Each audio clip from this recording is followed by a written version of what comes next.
The wizard could still not believe that such a small girl could break his curse. Nancy asked the people that are not related to the case to leave the room, and all girls obediently filed out. When they left, Nancy walked over to the wizard in red, smiled and placed a hand on his shoulder.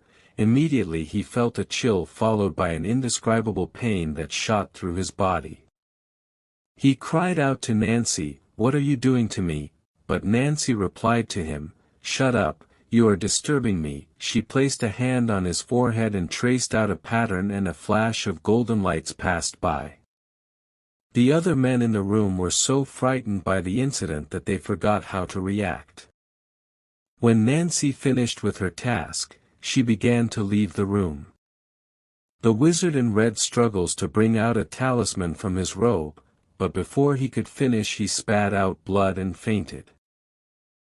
Nancy turned and told him, "I forgot to tell you, I placed a heart clarity curse on you. Any thoughts of harming others will backfire on you," with which she stormed out of the room, leaving the men shivering. She picks up her red wooden sword she kept at the entrance of the bar and made for the subway station. The train took her to the busiest part of the city, where she owned an apartment. Her master always told her that the best investment is properties, so when she came of age she spent most of her savings buying an apartment in the city. She went into her fully furnished apartment, showered and changed into a white cotton nightgown. As she was drying her hair, her phone rang. It was Edward, her family butler. She picked it up and his voice was furious. "I went to pick you up at the villa yesterday, but they said you already left. Where are you?" Nancy replied him. "No need to pick me up, I have already arrived at the city." Edward was furious. "You should have informed us in advance." "Sorry, I will pay attention next time," Nancy said, even though she has no intention of doing so. She hung up and decided to sleep. Nancy had not had a sleep since yesterday, so she was super exhausted, and she has poor health, so she requires a lot of sleep to save her energy. 5 hours later her phone rang again. The number looked familiar, so she decided to pick up. "Nancy, it seems you have grown wings." It was her grandmother.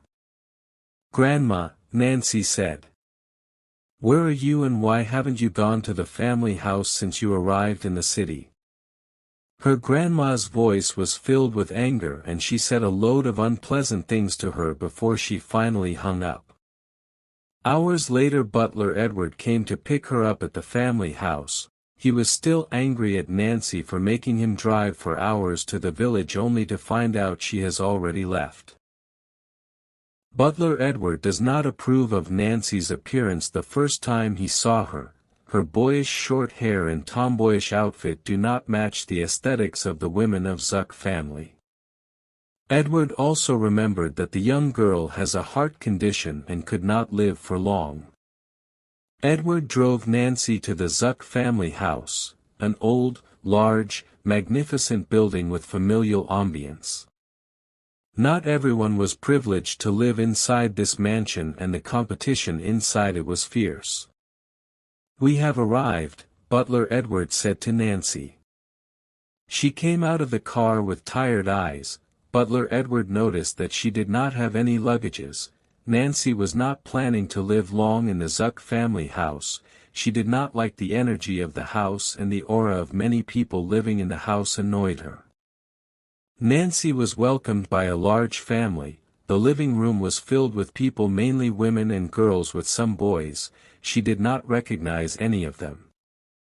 They were talking and laughing loudly, and they stopped abruptly when they noticed her presence. After a brief silence, Butler Edward introduced her to them. There were unfriendly looks, curious looks and mocking thrown at her. Grandma Zuck said to her, "Come and sit beside me." Grandma Zuck did not like her granddaughter Nancy. She has 3 sons and many grandchildren. She did not like Nancy's mother and opposed her son when he wanted to marry her, so naturally she would not like her daughter. Nancy has been living in the village since she was born. How will she compete with the other grandchildren who have been living in the Zuck family house? When Nancy sat down, Grandma Zuck looked at her and saw she had her mother's eyes. Her face frowned immediately. Then she told Nancy, "Since you are back, you should settle down. Your uncle will transfer your school records to the #1 school in the city." Then the girl in the purple dress said, "How can she get into our school with her poor grade?" Grandma Zuck gave her a sharp look. "Linda, you are rude to your cousin, apologize to her immediately." The girl said, "Why would I do that? I am not wrong." She turned to her mother who encouraged her to apologize. But Nancy did not care whether she apologized or not. Linda is the daughter of Grandma's third son. Then Nancy said, "Grandma, you don't need to worry Uncle about school registration. First Middle School is a top school in the city and they do not accept students easily. You are not allowed to go to any other inferior school except the First Middle School." Her grandma barked angrily. Nancy told her, "I will go to First Middle School without my uncle's assistant." Grandma Zuck was curious, "How will you enroll into First Middle School without your uncle's assistant?" Nancy replied, "I already have an enrollment slot." Grandma Zuck was surprised. "How come you have a slot in the First Middle School?" Linda asked in a voice filled with jealousy. "My father is an alma mater of First Middle School. His contributions to the school after graduation granted me the qualification for admission." Grandma Zuck's face turned colder. She never knew of this. If Stanley Zuck, Nancy's father, had such a privilege, he could have secured also for his nieces and nieces. This made Grandma Zuck dislike Nancy even more.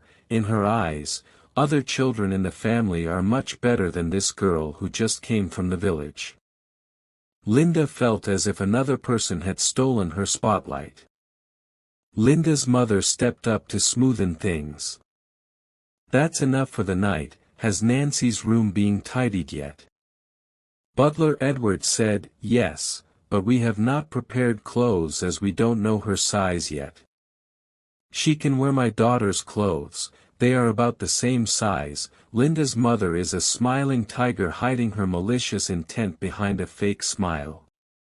Grandma Zuck smirked at her before telling Butler Edward, "Go and purchase new clothes for Nancy."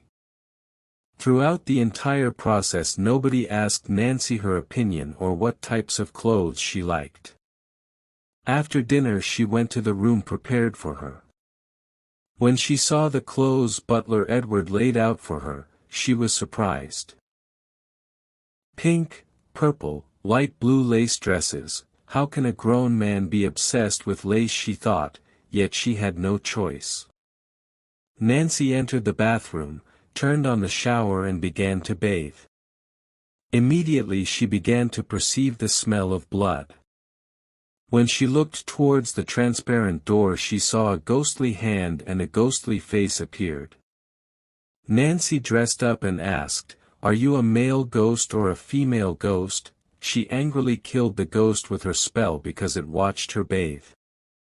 As she destroyed the ghost, a strong smell of blood filled the room. Nancy didn't like the scent, so she brought out her perfume and sprayed it around the room while muttering some spells. Few seconds later the smell of blood disappeared. There were still some ghosts lingering by the window peeping at her and wanting to steal her vitality, so she went and scared them away. Nancy was very tired, so she threw herself to the bed and slept. She woke up in the middle of the night feeling a tightness on her chest. She looked up and saw a man sitting on her bed. He was wearing a black robe and had a white silver hair.